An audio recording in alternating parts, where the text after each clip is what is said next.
So ayan guys, nandito tayo sa labas ngayon. So ayan, nandito tayo sa taas ng room namin sa labas. Ito nga pala yung mga klase ko.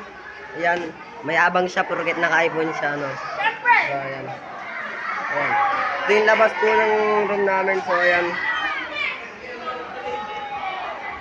Papakita ko nga po pala sa inyo yung loob. Ganito po yung mga klase ko. Sarap buhay ko sila. Yan. Yan po sila pagtapos kumain, no? Sarap buhay, oh. Cellphone, guys, oh. Ito, may isa ditong babae, oh. Sarap buhay din. Sarap buhay. Yan. So, ito. Ano po yan? Seryoso po yung lagi. Yan. Ayan, napatawa po natin siya. So, ayan. Bigla ko natawa na walang dahilan. So, ayan yung mga klase ko. Ayan sila. So, ito, busy-busy sa pagsiselfone. So, ayan. So, ito nga pala sila.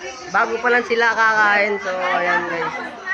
So, ay, patapos na po pala sila kumain. So, ayan. Anong ulam mo? Itlog na may hotdog. And sa kanya, hotdog. So, ayan, nagagalit po sa akin guys. Tanggal mo na daw. So, wala tayong magawa. Vlog na lang muna. So, ito nga po pala si Alias A. Kung tawagin po namin ay Tibo. Ayan po. Ano po yan? Professional po yan sa pagkukod. So, A ka muna. Ayan.